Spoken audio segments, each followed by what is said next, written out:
Hello, my name is Brady Noski. And I'm Austin Morales, and you're watching The Inner Gamer On. If you enjoy this content, please like and subscribe and bang that bell. Bang it.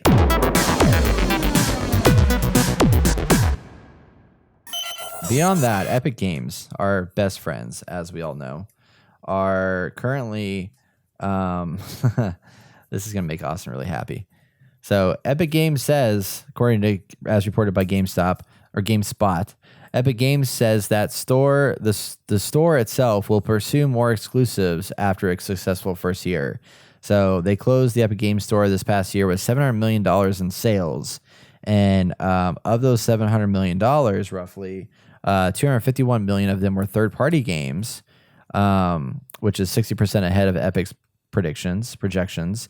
And then the rest of it was exclusives. So lots of exclusive titles have made money. And the revenue general is ahead of expectations. So therefore, they're going to be doing more exclusive-based content. And they've also had a lot of success, surprisingly, with their free games that they've been giving out. So far, they've given away 73 titles, and users have claimed 200 million of these games. So they estimate the value of the 73 games to be around $1,455, and they're going to continue to do it on a weekly basis going forward in 2020. So that's good, but also we've had a lot of conversation about this being dangerous for the game industry, them doing all these exclusive deals, mainly the way in which they did the exclusive deals, but it's not going away anytime soon, despite our fear, because money talks more than the opinions of consumers in this case. Exactly. Yeah, I mean, we've covered it before. You can go back and listen to some of our podcasts, but I feel like Epic is two-faced because, yes, they want to provide more money to developers, but the way they're doing it, I don't think it's positive. I mean, it's a double-sided coin for sure, or a double-edged sword, and it cuts both ways. But I just don't. There's got to be a better way of doing this, and if that's how they want to pursue it, that's fine. But the double standard comes in where Cyberpunk 2077 is on the store, and it's like, well, they're going to make money regardless if they're here or not.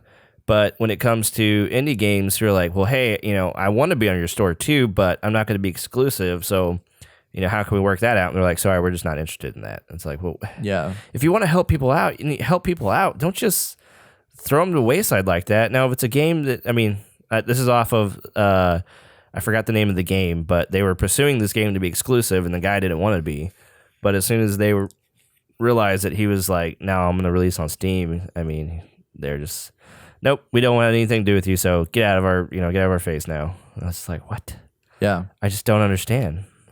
I get to a point where, like, Tim Sweeney came out and said that this is a quote from him, but it says, securing exclusives for Epic means we can significantly assist developers with product funding and invest in marketing and awareness, knowing that these efforts bring in new customers to our store, rather than just sending more business to the incumbent. So basically, it's like, why would we want to throw millions of dollars at somebody, knowing that a lot of that money that we invest is going to be money that is going to come back into other people's wallets as opposed to ours? And I get that to a point, but it makes sense. That's why PlayStation has exclusives. That's why everybody else has these exclusive things. Xbox tries to have exclusives, but as of late, what I've really liked to have seen is, this weekend at PAX, we talked to the Dodo Peak developers, and they released on Apple Arcade, which is a subscription service. But Apple does not put in their terms of service, or seemingly doesn't have it, that they are exclusively available only on Apple Arcade. They're exclusive to Apple Arcade on mobile phones, but that doesn't mean they can't release on Nintendo Switch or Steam or all these other platforms. So that opens them up to make additional revenue streams without being locked down. But if you want this game, it is exclusive to mobile phones, specifically on the Apple Arcade. Whereas also, if you look at Xbox Game Pass, like, they've done a great job because they've picked up titles that are on Xbox Game Pass, like The Outer Worlds, but it's also available on Steam. It's also available everywhere. So you can buy the game, or you can do Xbox Game Pass and get it that way. So you're not restricted to just getting it at this one place.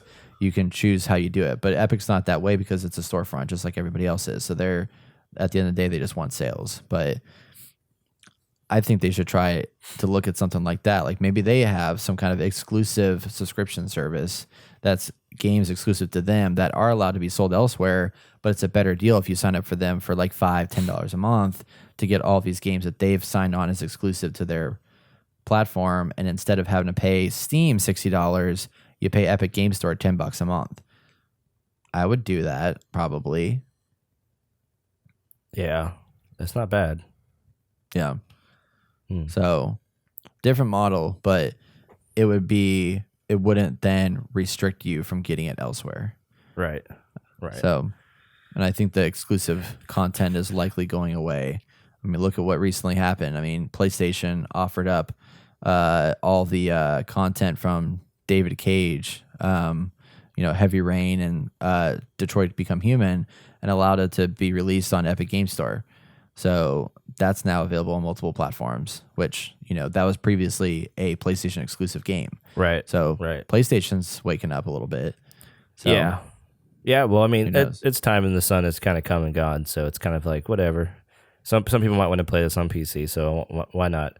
Which is good. It is a change of pace. Like, yeah, you're right. It is a change of pace and it's nice. But it obviously makes sense for them to do that now because they're not competing so much with that title anymore. So, yeah, goods and bads. So, yep, goods and bads.